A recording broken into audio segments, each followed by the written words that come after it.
ఆ రోజుకి సరిగ్గా మాధవ్ వచ్చి 6 రోజులైంది. వచ్చిన రోజున బయటికి తీసుకువెళ్లారు శ్రీపతిరావు గారు. అలా వెళ్లడం ఆ రోజుతోనే ఆఖరు అన్నట్టయింది మాధవ్కి. మేడ మీద ఆ చివరి గదిలో ఉంటూ వేళకి టిఫిన్, కాఫీలు, భోజనం, నిద్ర. ఆ తర్వాత సాయంత్రం వేళ గార్డెన్లో తిరగడం తప్ప ఇంకా వేరే పనేమీ లేదు. తను ఉద్యోగం కోసం వచ్చానని తెలుసు. తనకున్న కంపెనీల్లో ఏదో ఒక దానిలో తనకి చదువుకు తగ్గ ఉద్యోగం ఉంటుంది.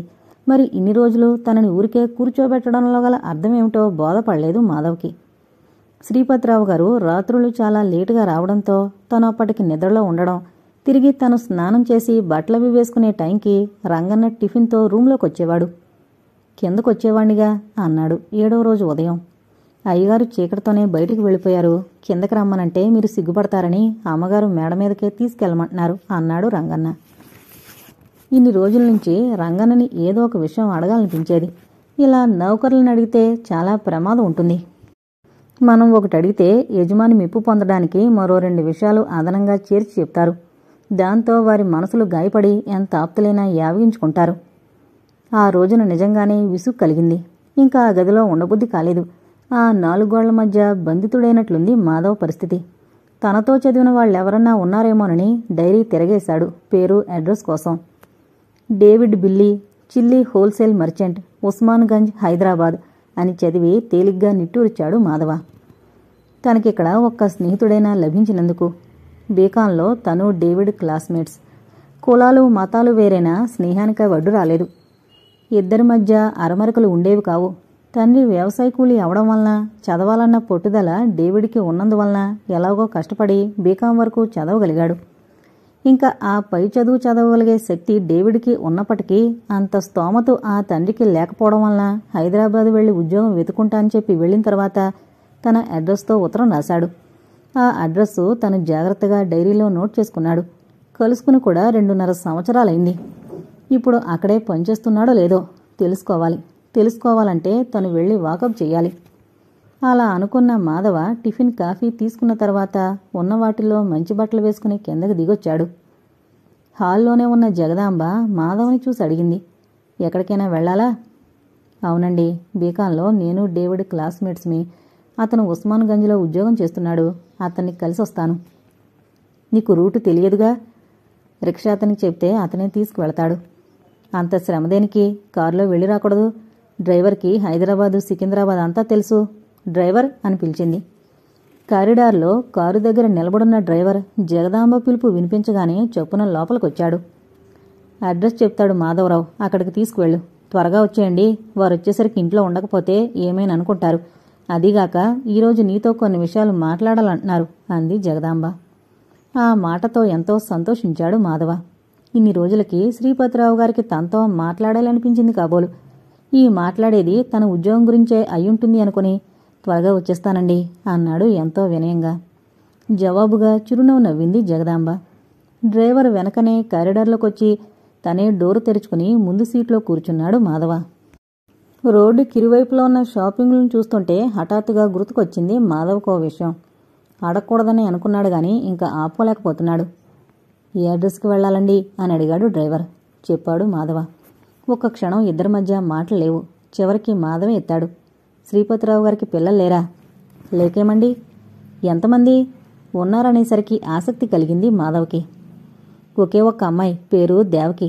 బెనారస్లో ఎంఏ చదువుతున్నారు. కొద్ది రోజుల్లో వస్తారట. సెలవులున్నాయట. ఇండస్ట్రీలన్నీ దేవకి పేరున ఉండడం అప్పుడు గుర్తుకొచ్చింది మాధవ్కి. ఏకైక కుమార్తె కాబట్టి అన్ని ఇండస్ట్రీల పేర్లు పెట్టారు. మీరెందుకొచ్చారు బాబు? ఉద్యోగం కోసం. శ్రీపతిరావు గారు ఇప్పిస్తారని. వారిని అడగాలే గాని ఎంతోమందికి ఉద్యోగాలు ఇచ్చారు. మరెంతోమందిని చదివిస్తున్నారు. పెళ్లి చేసుకుంటున్నాం. మా అమ్మాయి, అబ్బాయికి మీ సహాయం కోసం వచ్చాం అనంటే చాలు, చేతికొచ్చినంత డబ్బు తీసిచ్చేవారు. అందరూ దానకనుడనే అంటారు. అంత గొప్ప మనసు వారిది. వింటూనే ఆశ్చర్యపోయాడు మాధవ. తన లేమితనం విన్నందువలన ఆ 10,000 ఇచ్చి వెళ్లారని అనుకున్నాడే గాని ఇంత దయామయుడని అప్పుడు అనుకోలేదు. ఇంత మంచి మనిషి, గొప్ప విశాల హృదయంతో పరిచయం లభించడం తన అదృష్టం. తనకి ఏదో ఒక ఉద్యోగం నిర్ణయించే ఉంటారు. ఏదో ఒక ఉద్యోగంలో స్థిరపడిన తర్వాత తల్లిదండ్రులకు ఉత్తరం రాయించొచ్చునని ఇన్ని రోజులు ఆగాడు. తన నుంచి ఉత్తరం రాలేదంటే తనకి ఉద్యోగం వచ్చి ఉండదనే అనుకుంటారు తల్లిదండ్రులు. తను ఉండగానే దేవకొస్తే బాగుండు. తను ఎంఏ చదువుతోంది కాబట్టి జనరల్ నాలెడ్జిలో ఇద్దరం పోటీ పడచ్చు. తన పిచ్చిగాని అన్ని కోట్ల రూపాయల ఆస్తికి వారసురాలైన దేవకి తనతో మాట్లాడుతుందా?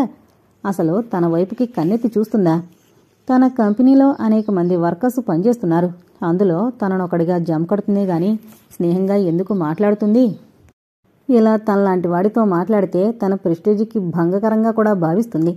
పోనీ మాట్లాడకపోయినా కనీసం ఆమె ఎలా ఉంటుందో ఒక్కసారైనా చూడగలిగితే అదే గొప్ప వరంగా భావించుకుంటాడు. అదైనా తను ఈ ఇంట్లో ఉన్నప్పుడొస్తేనే దేవకిని చూసేందుకు సాధ్యం అవుతుంది. మీరు చెప్పిన అడ్రస్కొచ్చాం, మీరు దిగొచ్చు. ఉలిక్కి పడినట్లయి గబగబా కారు దిగి హడావిడిగా అటు ఇటు చూశాడు. డేవిడ్ ఉన్నది ఆ షాపులోనే అని గుర్తించి అక్కడికి వెళ్ళాడు. పేరు చెప్పగానే ఆ షాప్ అతను మాధవని లోపలికి తీసుకువెళ్లి కూర్చోబెట్టి డేవిడ్ని పిలుచుకునొచ్చాడు. ఆ సమయంలో గొడవంలో ఉన్నాడు డేవిడ్. మాధవని చూడగానే పట్రాని సంతోషంతో ఒక్క ఉదుటున కౌగిలించుకున్నాడు. ఆ తర్వాత ఇద్దరూ విడిపోయి ఒకరినొకరు తేరిపారా చూసుకోసాగారు. ఇద్దరూ చెరకు కుర్చీలో కూర్చుని సేద తీర్చుకోసాగారు. కారులో వచ్చావంటే మంచి పొజిషన్లో ఉన్నట్టున్నావు, ఎంకామ్ అవగానే మంచి జాబులో ఉన్నట్టున్నావు కదూ అని అడిగాడు. ఇంకా ఉద్యోగంలో స్థిరపడలేదు, ఆ అన్వేషణలోనే ఉన్నాను. శ్రీపతిరావు గారిని ఓ దయామయుడి చూపులో పడ్డాను. వారు ఏదైనా నాకు మంచి ఉద్యోగం ఇప్పించే ఏర్పాటు చేస్తున్నారు. నేనుండడమే వారింట్లోనే అన్నాడు మాధవ. నువ్వు కష్టపడి పోస్ట్ గ్రాడ్యుయేషన్ పూర్తి చేసి డిస్టింక్షన్లో పాస్ అయ్యావు. నాకు ఆ అవకాశం లేక ఎదుగు బొదుగు లేని జీవితంతో ఎలాగో సరిపెట్టుకుని లాక్కొస్తున్నాను. బ్రతకడానికి ఎంతకంటే మరో మార్గం కనిపించలేదు. డేవిడ్ అలా నిరుత్సాహంగా మాట్లాడుతుంటే మాధవ్కి ఎంతో బాధ కలిగింది. ఏదో ఒకటి అనాలన్నాడు మాధవ. ఏదో శ్రీపతిరావు గారిని నమ్ముకుని వచ్చినవాణ్ణి. ఆయన కంపెనీల్లో ఖాళీ లేకపోతే గుమస్తాగా నీలాగే నేను ఏదో ఒక ప్రైవేట్ కంపెనీలో ఉద్యోగం కోసం వెతుక్కోవలసిందే. శ్రీపతిరావు గారి చూపుల్లో పడ్డవంటేనే ఎంతో అదృష్టం. నిన్ను వారింట్లోనే ఉంచుకున్నారంటే అంత తేలిగ్గా నీకు గుమస్తా ఉద్యోగం ఇప్పిస్తారనా? మంచి స్థానం కల్పిస్తారు. నీకెలా తెలుసు? లేక ఊహిస్తున్నావా అని అడిగాడు. లేదు, యథార్థమే చెబుతున్నాను. శ్రీపతిరావు గారంటే ఇక్కడ ఎంతో పలుకుబడింది. ఆయన వివిధ సంస్థలకి గౌరవాధ్యక్షులుగాను, ఛాంబర్ ప్రెసిడెంట్గాను, అనాథాశ్రమానికి ట్రస్టీగాను ఇంకా చెప్పలేని పదవులున్నాయి. ఎంతోమంది ఆశ్రితులకు ఉద్యోగాలు ఇవ్వడంలో టాటాలను బిర్లాలను తలదిన్నేటటువంటి ఉదారశీలుడని ఎంతోమంది నోట విన్నాను. అందుకే అంటున్నాను, నీకు మంచి ఉద్యోగమే ఇప్పించగలరని. నువ్వు ప్రయత్నించి చూడకపోయావు. ఒకసారి వెళ్ళాను. ఎందువలనో శ్రీపతిరావు గారు చాలా బిజీలోనూ చికాకులోనూ ఉన్నట్టున్నారు. ఇంటర్వ్యూ దొరకడమే అతి కష్టమైంది. ఒకసారి వెళితే వారమ్మాయిని బెంగళూరు తీసుకువెళ్లారని, ఏదో చికిత్స నిమిత్తం 4 రోజుల వరకు రారని తెలిసింది. నెల దాటిన తర్వాత వెళ్ళాను. అప్పుడు చాలా బిజీగా ఉన్నారు. అయినా ఓపిక పట్టాను. చివరిసారి అన్నట్టుగా వెళ్ళాను. నేను వెళ్ళేటప్పటికీ ఇంట్లోనే ఉన్నారు. నా విషయమంతా విన్నారు. 5 నిమిషాలు ఆలోచించన్నారు. తర్వాత కనిపించండి. ఎప్పుడు రమ్మంటారు? 4 రోజుల తర్వాత రావాల్సిందే. అప్పటికి ఏమైనా ఖాళీలుంటే చెప్తాను. మీ అడ్రస్ ఇచ్చి వెళ్ళండి. అవసరమైతే పిలిపిస్తాను అన్నారు. ఇప్పటికి చాలాసార్లు వచ్చానండి అన్నాను. మీకు మీ బాధలొకటే తెలుస్తాయి. మాకెన్ని బాధలున్నాయో మీకేం తెలుసు? మేం చెప్పుకోలేం, మీరు చెప్పుకుంటారు. అదే మీకు మాకు ఉన్న తేడా అని అన్నారు. ఆయన అలా అన్నారంటే ఏదో తీవ్రమైన వేదనలో ఉన్నారనిపించింది. సాధారణంగా శ్రీపతిరావు గారు అలానే మనిషి కాదు. అందరి బాధలు తనవి అనుకునే మనిషి. అలాంటి వ్యక్తి అలా విసుక్కున్నారంటే మనం అర్థం చేసుకోవాలి. వెతుక్కోగా 2 నెలలకి ఈ కంపెనీలో ఉద్యోగం దొరికింది. ఆ తర్వాత శ్రీపతిరావు గారి నుంచి లెటర్ వచ్చింది. ఈ ఉత్తరం అందిన వెంటనే వచ్చి తనను కలవమని. సెలవు రోజున వెళ్ళాను. ఏదో పని మీద మద్రాసు వెళ్లారని తెలిసి ఇంకొచ్చేశాను. ఆ తర్వాత ఉద్యోగం వచ్చిందని వారికి లెటర్ రాశాను. వారిని కలవడమే వీలు కాలేదు అంటూ ముగించాడు డేవిడ్. అంతా విన్న తర్వాత ఆశ్చర్యపోవడం మాధవ్ వంతైంది. ఈ మహానగరంలో శ్రీపతిరావు గారిని ఎరగని వారే లేకపోవడం, అందులో ఆయన వితరణశీలి మరింత ఆశ్చర్యపరిచింది. అతి కొద్ది పరిచయంలో తనకి 10,000 గుప్తదానం చేయడం అనేది చాలా విశేషం. ఇప్పుడు తనకి కూడా ఏదైనా మంచి ఉద్యోగంలో స్థిరపరచాలనే అనుకునుంటారు. ఏదో ఒక దానిలో ప్రవేశపెడితే భుక్తికి లోపం ఉండదులే అనుకునే మనిషి కాదని ఈ వారం రోజుల్లోనే తేలిపోయింది ఆయన మనస్తత్వం. నువ్వు చాలా అదృష్టవంతుడు మాధవ అన్నాడు డేవిడ్. దేనికట? ఎదురు ప్రశ్నించాడు. శ్రీపతిరావు గారు లాంటి గొప్ప మనిషి ఆదరాభిమానాలు సంపాదించుకోగలిగావు. ఆయన నిన్ను సింహాసనమే ఎక్కించగలరు. చూస్తూ ఉండు. నా మాట అబద్ధం అవుతుందేమో. ఆ సింహాసనమే కలిగితే నీకు నాకు ఉన్న స్నేహంతో నీకు మంచి ఉద్యోగం ఇప్పిస్తాను, సరేనా అన్నాడు. ఆ మాటకిద్దరూ నవ్వుకున్నారు. మరికొంతసేపు కాలేజీ కబుర్లతో కాలక్షేపం చేసి తిరుగుముఖం పట్టాడు మాధవ. కారు దిగి లోపలికొచ్చేసరికి జగదాంబ మాధవ బయటకు వెళ్లేటప్పుడు ఎలాగైతే కూర్చునుందో తిరిగొచ్చేసరికి అలాగే కూర్చునుంది. మాధవని చూసి నవ్వుతూ అంది, అప్పుడే వచ్చేసామేమిటి? స్నేహితుణ్ణి కలిశాను. ఆఫీస్ అవర్లో కాబట్టి ఎక్కువ టైం తీసుకోవడం యాజమాన్యానికి ఇబ్బంది అవుతుందని. శ్రీపతిరావు గారు రాలేదండి అని అడిగాడు. వారికి ఈ బిజినెస్లతో తలమునకలైపోతున్నారు. ఏ వేళకొస్తారో కూడా వారికే తెలీదు. నువ్వు భోజనం చెయ్యి అని నాయర్ని పిలిచి పురమాయించింది వడ్డించమని. ఆ రోజు ఆదివారం. అన్ని ఆఫీసులకి సెలవు ఉన్నట్టుగానే శ్రీపతిరావు గారి ఆఫీసులకు కూడా సెలవు ఉంటుందనుకున్నాడు మాధవ. ఆఫీసులకైతే సెలవుంది గాని శ్రీపతిరావు గారికి మాత్రం క్షణం తీరుబాటు లేకపోయింది. ఎవరో ఒకరు రావడం, గంటల తరబడి మాట్లాడుతూ కూర్చోవడంతో వారితో మాట్లాడడానికి అవకాశమే చిక్కలేదు మాధవకి. ఆ రాత్రి ఎంతగానో శ్రీపతిరావు గారి కోసం ఎదురు చూస్తూ కూర్చున్నాడు మాధవ. 11 గంటలైనా ఆయన ఇంటికి రాకపోవడంతో ఇంక ఎదురు చూడలేకపోయాడు. ఉదయం కూడా పెందరాళే లేచి శ్రీపతిరావు గారు ఏ క్షణంలోనైనా పిలుస్తారు అని ఎదురుచూస్తూ కూర్చున్నాడు మాధవ. ఆ రోజు దినపత్రికలన్నీ చదివేశాడు. ఇంకా ఆ తర్వాత టైం గడవడమే కష్టం అనిపించింది. బాల్కనీలో అటు ఇటు పచార్లు చేస్తుంటే రంగన్న తాళాల గుత్తి తీసుకుని రావడం చూశాడు, మిగతా గదులను శుభ్రం చేయించడానికి. ఆ వెనకనే పనివాళ్లు కూడా హడావిడిగా రావడం చూశాడు. ఏంటి అనుకునే లోపలే మధ్య గదికి వేసున్న తాళం తీయడం, మూకుమ్మడిగా అందరూ హడావిడిగా లోపలికి ప్రవేశించడంతో మాధవ్కేదో అనుమానం కలిగింది. ఇంకెవరైనా తనలాంటివాడు వస్తున్నాడేమో, అతనికి ఈ గది కేటాయిస్తారేమో అనుకున్నాడు. అలాని సరిపెట్టుకోలేకపోయాడు మాధవ. ఆ వచ్చేదెవరో తెలుసుకోవాలన్న కుతూహలం కలిగి రంగన్నని పిలిచి అడిగాడు, ఏంటి హడావిడి? ఎవరైనా వస్తున్నారా? చిన్నమ్మగారు వస్తున్నారు. చిన్నమ్మగారా? ఎవరావిడా? దేవకమ్మగారు ఈ సాయంత్రం విమానంలో దిగుతారట. తన గది శుభ్రంగా ఉండకపోతే ఊరుకోరు, మహా కోపం. ఎక్కడ ఏ చిన్న పొరపాటు జరిగినా మమ్మల్ని చీల్చి చెండాడతారు. ఒక్క పుస్తకం అట్ట నలకూడదు, ఎక్కడా ఇంత బూజు కనిపించకూడదు. ఏసీ, ఫ్రిడ్జు, టీవీ అన్నీ ఆర్డర్లో ఉండాలి. ఏ చిన్న తేడా కనిపించినా మా పని అయిపోయినట్లే అని మరలా పనిలో పడిపోయాడు. దేవకి పేరు అంతకు ముందే వినుండడంతో ఆశ్చర్యం అనిపించలేదు. కానీ ఆమె వస్తుందంటేనే ఇంత హడావిడి పడిపోతున్నారు. వచ్చిన తర్వాత ఇంకెంత హడావిడి పడతారో. అప్పుడు ఇక్కడ ఎవరితోనూ మాట్లాడే వీలుండదు. దేవకి వచ్చే లోపల తన విషయం శ్రీపతిరావు గారితో మాట్లాడి తేల్చుకుంటే ఎంతో మంచిది. తనిక్కడ ఏ పని లేక ఎన్ని రోజులు ఉండగలడు? ఇంకా అక్కడ ఉండలేక నెమ్మదిగా కిందకొచ్చాడు. హాల్లో ఎవరూ కనిపించలేదు. డ్రాయింగ్ రూంలో నుంచి శ్రీపతిరావు గారి మాటలు వినిపిస్తున్నాయి. ఎవరో పార్టీ వస్తే మాట్లాడుతున్నారు. అలాంటి సమయంలో తను వెళ్లడం సభ్యత కాదనిపించి డ్రాయింగ్ రూం బయట తెచ్చాడుతున్నాడు. ఈరోజు శ్రీపతిరావు గారితో తన విషయం తేల్చుకోవాలి. ఇలా ఎన్ని రోజులని తను ఆ 4 గోడల మధ్య ఉండగలడు? వచ్చిన పార్టీని సాగనం పెట్టేందుకు బయటకొచ్చిన శ్రీపతిరావు గారు మాధవ్ని చూసి చిన్నగా నవ్వారు. పార్టీ కారెక్కి వెళ్లిపోగానే వెనుతిరిగిన శ్రీనివాసరావు గారు మాధవ్ని తనతో రమ్మనమని సైగ చేసి డ్రాయింగ్ రూంలోకి పిలుచుకుని వెళ్లారు. కూర్చో మాధవ అన్నారు కుర్చీ చూపిస్తూ. మాధవ కూర్చున్నాడే గాని ఎలా ప్రారంభించాలో అర్థం కాలేదు. ఈ అవకాశం ఇప్పుడు తప్పింక లభించదు. నా విషయం ఏం చేశారు సార్?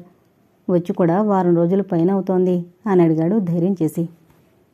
ఆలోచించి ఒక నిర్ణయానికి రావడానికి ఇంత టైం తీసుకుంది. నా అభిప్రాయంతో ఏకీభవిస్తావో లేదోనన్న అపనమ్మకంతో నీ ముందు వెల్లడించలేకపోతున్నాను. అలా అంటారేమిటి సార్? మీరు నిర్ణయించడం నేను కాదండమునా? ఎంత మాటన్నారు? మీ కటాక్ష వీక్షణాల కోసం నాలాంటి వారు ఎంతోమంది పడుగాపులు పడుంటారు. అలాంటి మీరు ఆదేశించాలే గాని శిరసా వహించకపోవడం అంటూ ఉండదు. మీ నిర్ణయానికి బద్దుడై ఉంటాను. ఆఖరికి మీ కారు తుడిచే ఉద్యోగం ఇచ్చిన ఆనందంతో స్వీకరిస్తాను. చెప్పండి సార్ అన్నాడు ఉద్వేగంగా. అందుకు జవాబుగా డ్రాయర్ సొరుగులో నుంచి కొన్ని అప్లికేషన్ ఫారాలు తీసి మాధవ్ ముందుంచారు చూడమన్నట్లు. అవి పూనా యూనివర్సిటీలో ఎంబీఏలో ప్రవేశించడానికి అవసరమైన ఫారాలు. వాటిని చూడగానే అదిరిపడ్డాడు. నాకింకా చదవగలిగే స్తోమత లేదు సార్ అన్నాడు ఏమాత్రం బిడే పడకుండా. చదివిస్తే చదువుకుంటావా? మాధవ్ని చూస్తూ అడిగారు. నేనిక్కడ చదువుతూ కూర్చుంటే అక్కడ నా తల్లిదండ్రుల పోషణభారం ఎవరు చూస్తారండి? కడు రుద్దులైపోయారు. వారి బాధ్యత నాదేనండి అన్నాడు ఎంతో వినయంగా. నీకు చదువుకోవాలని ఉండేదిగా? అవుననుకోండి, అది ఒకప్పటి ఉత్సాహం. బరువు బాధ్యతల గురించి ఆలోచిస్తే ఉద్యోగం చేసి నా తల్లిదండ్రుల్ని పోషించాలనిపించింది. అప్పుడు మీరిచ్చిన 10,000తో ఎలాగో ఎంబీఏ చదవాలనుకున్నాను. కానీ మా నాన్నగారికి అత్యవసరంగా ఆపరేషన్ చేయించడం, అందుకు ఆ డబ్బు వాడడం జరిగింది. సరే, నువ్వు చెప్పేది నువ్వు చెప్పావు. సానుభూతితో నిన్ను అర్థం చేసుకున్నాను. నేను చెప్పేది కూడా నువ్వు వినాలి. అలాగే అన్నట్టు తల ఊపాడు మాధవ. నేను ఇన్ని రోజుల నుంచి నీ విషయమే ఆలోచిస్తూ ఉన్నాను. ఆలోచించగా నాకు ఒక మార్గం దొరికింది. ఆ మార్గం ఏంటో నేను సూచిస్తాను. ఆలోచించుకుని నడవడం నీకే వదిలేస్తున్నాను అన్నారు మాధవనే చూస్తూ. మీరేది చెబితే ఆ విధంగా శిరస వహించడానికి సిద్ధంగా ఉన్నాను. మీ మాట నాకు వేదవాక్కు. అలా అన్నావు బాగుంది. బరువు బాధ్యతలు కూడా నా మీదనే మోపావు కాబట్టి ఇంకా అసలు విషయానికి వస్తాను. శ్రీపతిరావు గారు అలా అనేసరికి ఏం చెప్తారా, తనే వినవలసి వస్తుందోనన్న భయంతో మాధవ గుండె చేసే హోరు అతనికే వినిపిస్తోంది. వారు తీసుకునే నిర్ణయం ఏమై ఉంటుందో అని కంగారు పడసాగాడు మాధవ. నీకు మా కుటుంబ వివరాలు ఏమీ చెప్పలేదు కదూ అంటూనే మాధవ వైపు చూశారు శ్రీపతిరావు గారు. చెప్పలేదు అన్నట్లు తల అడ్డంగా ఊపాడు. నాకు ఒకే ఒక కుమార్తె దేవకి. ఫస్ట్ ఇయర్ ఎంఏ చేస్తోంది బెనారస్లో. నా చర స్థిరాస్తులన్నీ నా తదనంతరం దేవకే చెందుతాయి. మాకు ఏకైక కుమార్తె కావడం వలన చాలా గారాబంగా పెంచాం. ఆ గారాబమే ఒక్కోసారి పరిస్థితి విషమించేది. తను అడిగింది ఆ టైంకి సమకూర్చకపోతే విపరీతంగా బాధపడ్డం, ఆ కోపాన్ని అవమానాన్ని మరో వస్తువుల మీద చూపించి ధ్వంసం చేయడం. అలా చేస్తేనే గాని మనశ్శాంతి ఉండేది కాదు దేవకికి. మిగతాప్పుడైతే చాలా బాగుంటుంది. ఇలా ప్రవర్తించడానికి కారణం ఏమిటంటే ఏకైక కుమార్తె కావడం వలన అతి గారాభం, అతి ప్రేమ వలన అంత పెంకిగా తయారైందని మేము రూఢి చేసుకున్నాం. డాక్టర్లు కూడా అదే ధృవపరిచారు. ఎంతసేపు తనకి అనుకూలంగా నడుచుకుంటూ అడిగినవి సమకూర్చుతూ చెప్పింది వింటే చాలు, ఎంతో సంతోషపడిపోతుంది. చదువులో మాత్రం అన్నిటా ఫస్టే.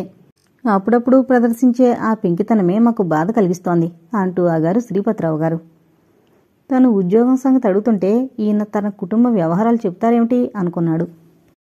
నువ్వు ఎంబీఏ చదువు, 2 సంవత్సరాలతో నీ చదువు అయిపోతుంది. దేవకి కూడా ఫైనల్ ఎంఏ పూర్తవుతుంది.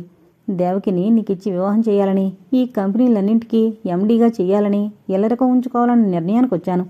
నేను ఈ నిర్ణయానికి ఎందుకు వచ్చానంటే నిన్ను వైజాగ్ యూనివర్సిటీలో చూసినప్పటి నుంచి నీ మీద, నీ ఓర్పు మీద నాకు అంతులేని అభిమానం ఏర్పడింది. ఎందుకంటే నీ సత్ప్రవర్తన, నీ వయసులో ఉన్నారంతా ఎంతో డాబు సరిగాను లేనిది ఉన్నట్లుగాను నటించి ఇతరుల మెప్పు పొందాలని ప్రయత్నించారు. కానీ నీలో అలాంటి లక్షణాలు లేవు సరికదా. పెద్దలంటే గౌరవం, చదువు మీద నీకున్న ఆసక్తిని బట్టి నేను ఈ నిర్ణయానికి వచ్చాను. దేవకి సాయంత్రం వస్తోంది. తను ఎన్ని రోజులుండేది ఇంకా తెలీదు. నువ్వైతే దేవకి విషయంలో ఓర్పు వహించగలవని నాకు అనిపించింది. నాకు తెలిసిన వాళ్ళు ఎంతోమంది ఉన్నారు. వాళ్ళంతా నా ఆస్తి కోసం తప్ప నా బిడ్డ సుఖ సంతోషాల కోసం కాదు. అందుకే నిన్ను అడుగుతున్నాను. ఆలోచించుకుని నువ్వు ఒక నిర్ణయానికి రాగలవు. వెంటనే చెప్పమని ఒత్తిడి చేయను. ఒకవేళ నీకిష్టం లేదనుకో ఆ విషయం నిర్భయంగా చెప్పు. నేనేమీ బాధపడను. కానీ నువ్వు ఎంబీఏ చదవడానికి నేను సహాయపడతాను. 2 సంవత్సరాలు కష్టపడి చదివితే నీ భవిష్యత్తుకు ఒక చక్కటి బాట ఏర్పడగలదు. నువ్వు దేవకిని చేసుకున్నా చేసుకోకపోయినా ఎంతవరకు చదువు చెప్పించగలను. వీలైతే మంచి జాబు మా ఫ్యాక్టరీలో ఇప్పించగలను. శ్రీపతిరావు గారు చెప్పడం ఆపి మాధవ్ వైపుకి చూడలేదు. ఎటో చూస్తూ ఉండిపోయారు. మాధవ్కి ఎంతో ఆశ్చర్యం కలిగింది. ఉద్యోగం గురించి ఏం చెప్తారోనని భయపడ్డాడు. కానీ ఈ విషయం తాను కలలో కూడా ఊహించలేదు. తనను వెతుక్కుంటూ అదృష్ట దేవతొచ్చి తన ముందు నిలబడింది. కాదనడానికి ఏ ఆధారమూ కనిపించడం లేదు. వెంటనే అంగీకరిస్తే శ్రీపతిరావు గారు ఏమైనా అనుకుంటారేమోనన్న భయం. డబ్బున్న ఏకైక పుత్రికకు ఆ పాటి గర్వం ఉండడం సహజం. అసలు ఇలాగని ఊహించలేదు తను. ఇక్కడికి రావడంలో తను ఎంతో మంచి పని చేశాడు. లేనట్లయితే తనకిలాంటి అవకాశం ఎలా లభించేది? తాను ఈ సిరి సంపదలకు అర్హుడా? నిదానంగానే ఆలోచించుకుని నిర్ణయించుకో మాధవ. తొందరేమీ లేదు. మీ తల్లిదండ్రులతో కూడా ఆలోచించు. మాధవ మౌనంగా ఉండడం చూసి అన్నారు శ్రీపతిరావు గారు. నా మాట కాదనరు మా అమ్మ నాన్నగారును. ఇంకా నా అభిప్రాయం అంటారా? మీ అండకంటే నాకు వేరే దేవాలయం లేదు. నా మీద మీకు సదాభిప్రాయం ఏర్పడినట్టే మీ మీద నాకు అభిమానం ఏర్పడింది. దేవకిని నా ప్రాణం కంటే మిన్నగా చూసుకుంటాను. ఆమె మనసుకి ఎలాంటి కష్టం కలిగించను. అలాగని మీకు ప్రామిస్ చేస్తున్నాను. సంతోషం పట్టలేక గబగబా అనేశాడు మాధవ. ఎందుకైనా మంచిది. మీ అమ్మ నాన్నగారితో చెప్పిరా. అన్నట్టు మరిచాను. వారి బృతి కింద నెలకి 1000 రూపాయలు పంపిస్తాను. ఆ సంగతి కూడా వారికి చెప్పు. ఈ 2 సంవత్సరాలు నువ్వు చదువు సాగించవలసిందే. రేపే అప్లికేషన్ ఫారం పూర్తి చేసి యూనివర్సిటీకి పంపించు. నీ ఇష్టం వచ్చినప్పుడు వివాహం చేసుకో. నువ్వు నా అల్లుడివి అనిపించుకోవడం కంటే ఎక్కువ నేనేమీ కోరుకోను. లేదు, నాకిప్పుడే పెళ్లి చేసేమన్నా చేసేయగలను. ఇంకదంతా నీ మీదనే వదిలేశాను. శ్రీపతిరావు గారు చెప్పే ఒక్కొక్క మాట ఆణిముత్యంలా ఉంది మాధవ్కి. తను వారి ముందు ఎంత అల్పుడు, తనలో ఏం చూసి ఇన్ని రాయితీలివ్వడం, ఇంత నమ్మకం కలిగించుకోవడం. నిజానికి శ్రీపతిరావు గారి అల్లుడవగల అర్హత తనకుందా? తన అదృష్టంగా ఈ అవకాశం లభించింది గాని పెళ్లి విషయంలో ఆ భారం తన మీదకే వదిలివేసినప్పుడు తనేమని చెప్తాడు? ఇప్పుడే పెళ్లి చేయమని అడిగితే బాగుండదు, తర్వాత చేసుకుంటానంటే తన అవసరాలు తీర్చుకున్న తర్వాత తను మరో ప్రాపకం కోసం అన్వేషిస్తానన్న అపనమ్మకం అయితే? నిన్ను ఏ విషయమైనా ఇప్పటికిప్పుడే నిర్ణయించుకోమని ఆశించడం లేదు. చాలా నిదానంగా ఆలోచించుకుని నీ అభిప్రాయం చెప్పు. నీ మధ్య నా మధ్య అరమరికలు ఉండకూడదు, ఇదే నీ నుంచి కోరుతున్నాను అన్నారు శ్రీపతిరావు గారు. ఆ మాటతో మాధవ్ మనసు తేలికపడింది. ఇంత ఉదార స్వభావులు పరిచయం కావడం, ఆ పరిచయం ఈ విధమైన అనుబంధంగా మారడంతో మాధవ్ మనసు గాలిలో తేలిపోతోంది ఆనందంతో. ఇంకా శ్రీపతిరావు గారి ముందు కూర్చోలేక అప్లికేషన్ ఫారాలు తీసుకుని మేడ మీద తన గదిలోకి వచ్చేశాడు మాధవ. ఎప్పుడు ఇంటికి వెళ్లి తల్లిదండ్రులతో చెప్పాలా అన్న ఆతృత కలిగింది. ఇదంతా వింటే కళా నిజమా అన్నంత విభ్రాంతి చెందుతారు.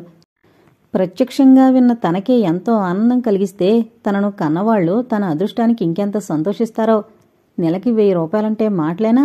అమ్మకి నాన్నకి ఎంతో హాయిగాను లేదనకుండాను సరిపోతుంది. తల్లి చేయలేకపోతే పని మనిషిని పెట్టి చేయించుకోమని చెప్పాలి. తను చదువుకుంటానంటే నిరసించిన అన్నయ్య ఇప్పుడేమనుకుంటాడో. ఇలా అనుకుంటున్న మాధవకి డేవిడ్ అన్న మాటలు గుర్తుకొచ్చాయి. శ్రీపతిరావు గారు లాంటి గొప్ప మనిషి ఆదరాభిమానాలు సంపాదించుకోగలిగావు. ఆయన నిన్ను సింహాసనం ఎక్కించగలరు, చూస్తూ ఉండు. నా మాట అబద్ధం అవుతుందేమో. తన భవిష్యత్తుని ముందే ఊహించి చెప్పగలిగిన డేవిడ్కి ఏమిస్తే రుణం తీరుతుంది? రుణం అనుకోగానే ఏదో బ్రతుకు తెరువు కోసం ఉద్యోగం చేస్తున్నానని బాధపడ్డాడు. డేవిడ్ని కూడా తనతో పాటు ఎంకాం చదివిస్తే ఆ తర్వాత తమ కంపెనీలోనే ఏదో ఒక మంచి ఉద్యోగంలో నియమిస్తే సరిపోతుంది. ఆప్తమిత్రుడికి చూపించగలిగే మార్గం ఇంతకంటే మరొకటి లేదు. అయినా డేవిడ్ని అడిగేదేమిటి? యూనివర్సిటీ నుంచి అప్లికేషన్ ఫారాలు తెప్పించి పూర్తి చేయమనిస్తే అప్పుడే తెలుస్తుంది. ముందుగా చెప్పకుండానే తని పని చెయ్యాలి. అలా అనుకున్న మాధవ్కి కొంత సంతృప్తి కలిగింది. శ్రీపతిరావు గారు తనకి ఉద్యోగం ఇప్పిస్తారు అనుకున్నాడు.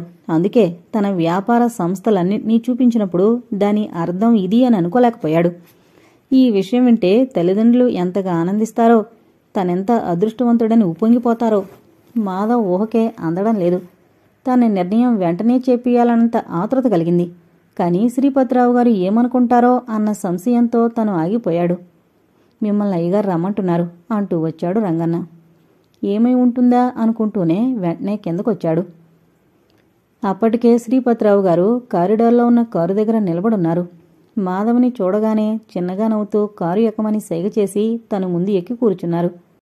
ఆయన పక్కన కూర్చునేటందుకు ఇప్పుడంతగా సిగ్గుపడడం లేదు. ఏదో చనువు, అభిమానం ఏర్పడింది. ఇప్పుడు ఎక్కడికా అనుకుంటూ ఉండగానే కారు పెద్ద క్లాత్ షాప్ ముందు ఆగింది. మాధవ్ను తీసుకుని లోపలికి వెళ్లిన శ్రీపతిరావు గారు జెంట్స్ సెక్షన్లోకి వెళ్లి ఖరీదుగల బట్టలను చూసి మాధవ కొలతలు తీయించి బట్టలు చింపిస్తుంటే ఇంత ఖరీదుగల బట్టలు వేసుకునే అర్హత తనకుందా అన్నంతగా విస్మయం పొందాడు. షాపింగ్లో తన బట్టలకని శ్రీపతిరావు గారు చెల్లించిన బిల్లు 14,000 రూపాయలు అన్న సంగతి గుర్తొచ్చినప్పుడంతా మాధవ్కి ఏంటోలా అనిపించింది. ఈ లెక్కన ఇంత ఖరీదుగల బట్టలు టైలరింగ్ బిల్లు ఎంతవుతుంది? తను అంత ఖరీదుగల బట్టలు ధరించగలిగే అర్హత కలగజేస్తున్న శ్రీపతిరావు గారికి ఏ విధంగా కృతజ్ఞతలు తెలుపుకోగలడు? తన ఇంటి అల్లుడిని చెప్పుకోగల అర్హత ఉండాలంటే, తను ఆయన హోదాకి ఏమాత్రం తగ్గకుండా ఉండాలంటే ఇలాంటి వాటికన్నింటికీ అలవాటు పడిపోవాలి. ఆయన చెప్పినట్లు వినాలి. అంత డబ్బైపోతుంది, ఇంత డబ్బయిందని లెక్క వేసుకోవడం తనకి చిన్నతనం అనిపించే పరిస్థితి కల్పించారు శ్రీపతిరావు గారు. నిజానికి ఆయనకి ఎంత విధేయుడై ఉంటేనో ఈ గౌరవాభిమానాలు దక్కేవి. మిమ్మల్ని అయ్యగారు రమ్మంటున్నారు అని రంగన్నొచ్చి చెప్పేసరికి ఆలోచనల నుంచి తేరుకొని ఆ వెంటనే రంగన్న వెనకనే కిందకొచ్చేశాడు మాధవ. రెడీయేనా? నవ్వుతూ అడిగారు శ్రీపతిరావు గారు. అయ్యానన్నట్లు తల పంకించాడు. నిజానికి తను షాపింగ్ నుంచి వచ్చిన తర్వాత బట్టలే మార్చుకోలేదు. చల్లటి నీళ్లతో మొహం కడుక్కున్నాడు, తలదూకున్నాడు. శ్రీపతిరావు గారు షాపింగ్కి వచ్చినప్పుడు పొందూరు కద్దరు జరీ అంచే పంచె, ఖాదీలో తెలుపు లాల్చి వేశారు. ఇప్పుడు గ్లాస్కో పంచ, సిల్కు లాల్చి, కాళ్ళకి లెదర్ చెప్పులు, కళ్ళకి రిమ్లెస్ రోల్డ్ గోల్డ్ ఫ్రేమ్ గల జోడుతో ఎంతో నిండుగా హుందాగా తయారయ్యారు. జరీ టిష్యూ చీర కట్టుకుని జుట్టుని వేలుముడుగా వేసుకుని ఆ ముడిలోనే కనకాంబరాల మాల పెట్టుకుని పమిటి సర్దుకుంటూ అక్కడికొచ్చిన జగదాంబగారిని చూసేసరికి ఆశ్చర్యపోవడం మాధవ్ వంతైంది. అతి త్వరలో తను వీరి సరసన ఇంతకంటే ఖరీదుగల బట్టలతోనే ఉంటాడు. అప్పుడు తనను చూసి ఆశ్చర్యపడే వాళ్ళెందరుంటారో అది తనకి తెలియదుగా. ఇంకా బయలుదేరదామా? ఫ్లైట్ కరెక్ట్ టైంకే వస్తుందట అన్నారు శ్రీపతిరావు గారు భార్య వైపు చూస్తూ. ఇంకా నాదేమీ ఆలస్యం లేదు, పదండి వెళదాం. మనకంటే ముందే ఫ్లైట్ వచ్చిందంటే ఇంకా మన అమ్మాయి ఆగ్రహానికి అంతుండదు. పదండి పదండి అంటూ కారు దగ్గరకు నడిచింది. భార్యని అనుసరించి శ్రీపతిరావు గారు కూడా కారు దగ్గరకు వచ్చారు. వారి వెనకనే మాధవ్ కూడా వచ్చి ముందు సీట్లో కూర్చున్నాడు. అప్పటికే ఆ దంపతులిద్దరూ వెనక సీట్లో కూర్చున్నారు. కారు బయలుదేరి అరగంటకంతా ఎయిర్డ్రోమ్ పార్కింగ్ ప్లేస్లో ఆగింది. ఆ వెంటనే కారు దిగి ముగ్గురూ కలిసి ఎంట్రన్స్ నుంచి వీఐపీ లాంజ్లోకి వెళ్లి కూర్చున్నారు. మరో 15 నిమిషాలకి ల్యాండ్ అవబోతోంది ఫ్లైట్ అన్న అనౌన్స్ విన్న తర్వాత ఇంకక్కడ కూర్చునున్న వారి ముఖాల్లో సంతోషరేఖలు ప్రస్ఫుటించాయి. అంతకు ముందెప్పుడు ఎయిర్డ్రోమ్ చూసుండలేదు మాధవ. బేగంపేట ఎయిర్డ్రోమ్ని ఇంటర్నేషనల్ ఎయిర్పోర్టుగా మార్చినట్టు పేపర్లో చూశాడే గాని ప్రత్యక్షంగా చూడడం ఇదే మొదటిసారి అవడంతో ప్రతిదీ పరిశీలనగా చూస్తున్నాడు. అలా చూస్తుంటే ఏదో సంతృప్తి. ఇలాంటి అవకాశం తనకెందుకు కలిగేది అని కూడా అనుకున్నాడు. విమానం ల్యాండ్ అవబోతోందన్న అనౌన్స్ విన్నవారంతా హడావిడిగా కుర్చీల్లో నుంచి లేచి గ్లాస్ డోర్ దగ్గరికి వెళ్లి నిలబడ్డారు ఆతృతగా. వారందరికీ దూరంగా ఉండిపోయాడు మాధవ. తనకి దేవకి ఎలా ఉంటుందో తెలీదు. ఇంతకు ముందు కూడా చూసి ఎరుగడు. అంతమందిలో తను దేవకిని ఎవరని గుర్తించగలడు? ఇక నుంచి తామిద్దరూ కలిసిమెలిసి జీవించవలసిన వాళ్ళం అన్న ఆనందం మాధవలో ప్రస్ఫుటించసాగింది. డోరు గ్లాసు మీద చేతులు పైకెత్తి తమ వారు చూసేందుకు అన్నట్టు ఊపుతున్నారు. శ్రీపతిరావు జగదాంబ మాత్రం చూస్తూ ఉండిపోయారు. వారి ముఖాల్లో చిరునవ్వు మాత్రం చెరగలేదు. మాధవ నెమ్మదిగా బయటకొచ్చి నిలబడ్డాడు. దేవకి కస్టమ్స్ క్లియరెన్స్ లాంటి ఫార్మాలిటీస్ అన్నీ పూర్తి చేసుకుని లాంజ్లోకొచ్చి తల్లిదండ్రులను కలుసుకుంది. కుశల ప్రశ్నలు అయిన తర్వాత బయటకొచ్చేసరికి అక్కడ నిలబడున్న మాధవ్ని చూసి అన్నారు, నువ్విక్కడున్నావా? అవునండి, ఎలాగూ బయటకు వచ్చేయాలి కదా అని ముందుగా వచ్చేశాను అన్నాడు తల వంచుకొని. తలెత్తితే దేవకిని ఎక్కడ చూడవలసి వస్తుందోనన్న భయం కలిగింది మాధవ్కి. ఎవరి డాడీ ఇతను అని అడిగింది దేవకి. మాధవరావుని పోస్ట్ గ్రాడ్యుయేషన్ పూర్తి చేశాడు. మీకు పర్సనల్ సెక్రటరీయా?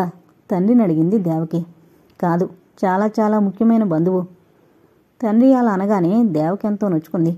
తల వంచుకుని నిలబడున్న మాధవ్ దగ్గరకు వచ్చి అంది, సారీ మిస్టర్ మాధవరావు, తెలియక తొందరపడ్డాను. దేవకి అలా మాట్లాడుతుంటే కోయిల పలికినట్టు వీణ మీటినట్లుగా అనిపించింది మాధవకి. పర్వాలేదు, నేనేమీ అనుకోను అన్నాడు చిన్నగా నవ్వుతూ. అప్పుడే తలెత్తి ధైర్యంగా దేవకిని చూడాలి అనుకునేంతలో ముందుకు వెళ్ళిపోయింది. వెనక నుంచే చూశాడు. సన్నగా బారుగా తెల్లగా ఉంది. కలకత్తా యాస భాష కొంత తెలుగులో కలిసినప్పటికీ మనిషి మాట తీరు మనిషి కంటే కూడా ఎంతో నాజుగ్గా ఉన్నాయి. కోపం ఎక్కువని, ప్రతి చిన్న విషయానికి ఆగ్రహిస్తుందని శ్రీపతిరావు గారు అన్నారే, అలాంటిదేమీ దేవకలో కనిపించకపోవడం మాధవకి ఆశ్చర్యం కలిగించింది. మరో అరగంటకిల్లు చేరుకున్నారు. కారు కారిడార్లో ఆగానే నౌకర్లందరూ అక్కడికొచ్చారు. వారందరి ముఖాల్లోనూ ఆనందమే కనిపించింది. కారు దిగడమే తడువుగా అందరూ దేవకిని చుట్టేశారు. బాగున్నారా అమ్మగారు? చిక్కిపోయారంటమ్మా. అక్కడ మన తిండి పెట్టరంట కదమ్మా. ఇంక రోజు మీరు నేను పెట్టిందంతా తినేయాలి. ఇలా తలొక రకంగా అంటూ దేవకిని వెంబడించి లోపలికి వెళ్లారు పనివాళ్లు. వారందర్నీ చూస్తూ అన్నాడు రంగన్న. కోపం వచ్చి తిట్టిన చిన్నమ్మగారు వాళ్ళకి సినిమాలు చూడ్డానికి ఎక్కువెక్కువ డబ్బులిస్తుంటారు వచ్చినప్పుడు అంతాను. నీకివ్వదా? కావాలని అడిగాడు మాధవ. నేను వాళ్ళందరిలా అడగను బాబు. అయినా ఒంటరిగాడిని. ఈ ఇంట్లో 10 ఏళ్ల వయసులో ప్రవేశించాను. మధ్యలో వచ్చిన భార్య మధ్యలోనే చనిపోయింది.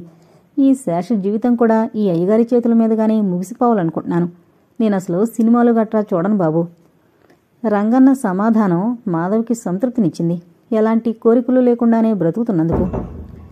ఆ రాత్రి భోజనాల టేబుల్ దగ్గర అందరూ కూర్చున్న తర్వాత రంగన్నొచ్చి పిలిచిన తర్వాత గాని మాధవ డైనింగ్ హాల్లోకి రాలేకపోయాడు. అందుకు కారణం దేవకి.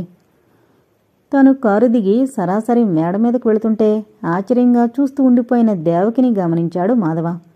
ఏమైనా అంటుందేమోనని భయపడ్డాడు. తను ఏ గదిలోకి వెళుతున్నాడో చూసిగాని తన గదిలోకి అడుగు పెట్టలేదు దేవకి. అలా లోపలికి వెళుతూ తన వైపుకి దేవకి చూసిన చూపుతో భయపడిపోయాడు. అందుకే గది విడిచి బయటికే రాలేకపోయాడు మాధవ. రంగన్నొచ్చి భోజనానికి రమ్మనమని చెప్పినా ఆ వెంటనే వెళ్ళలేకపోయాడు. దేవకి వెళ్లిన 10 నిమిషాలకు గాని డైనింగ్ హాల్లోకి రాలేదు. అప్పటికే ఆ కుటుంబ సభ్యులు ముగ్గురు వచ్చి కూర్చున్నారు. నాయరు వడ్డిస్తున్నాడు. ఖాళీగా ఉన్న 4వ కుర్చీలో కూర్చున్నాడు. నెమ్మదిగా తింటున్న దేవకి కనురెప్పలెత్తి మాధవని చూసింది.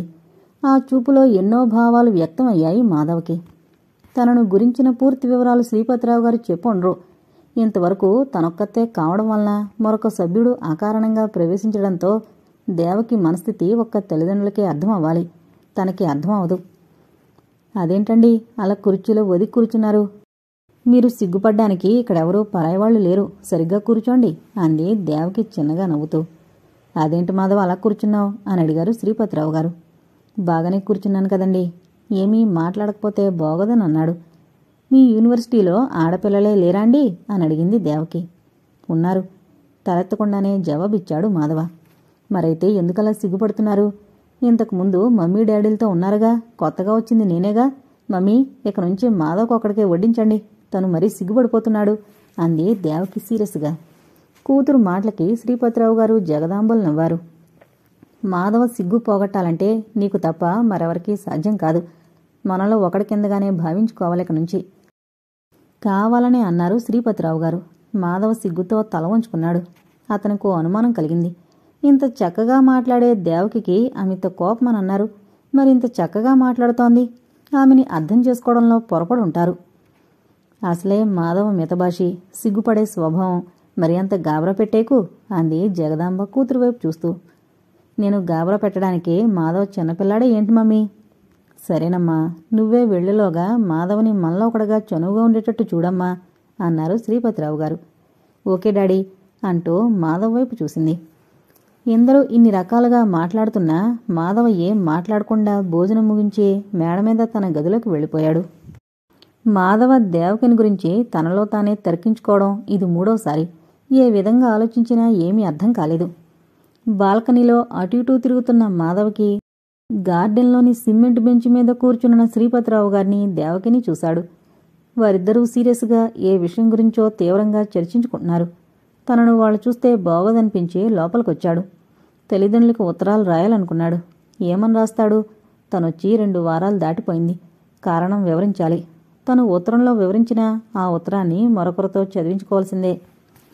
విషయం సంపూర్తిగా ఇక్కడ తెలుసుకున్న తర్వాత ఇంటికి వెళ్ళి అన్ని విషయాలు సంప్రదించొచ్చు అనుకున్నాడు. రేపు వెళ్ళి డేవిడ్ని కలుసుకుని విషయాలన్నీ వివరించాలి. బలవంతంగానైనా చదివించాలి. తనకెలాగూ అవకాశం లభించింది. ఈ అవకాశాన్నే మరొకరికి కూడా పంచిస్తే వారి భవిష్యత్తు కూడా నందనవనం అవుతుంది కదా. తనకి ఈ అవకాశం లభిస్తుందని కలలో కూడా ఆలోచించలేదు, ఊహించలేదు. తనకెంత శక్తి వచ్చినట్లయింది. ఆ శక్తిలో కొంతైనా తన హితులకు పంచిస్తే తనకు మంచే జరుగుతుంది గాని చెడు జరగదు. ఆ విశ్వాసం మాధవలో పూర్తిగా నాటుకుపోయింది.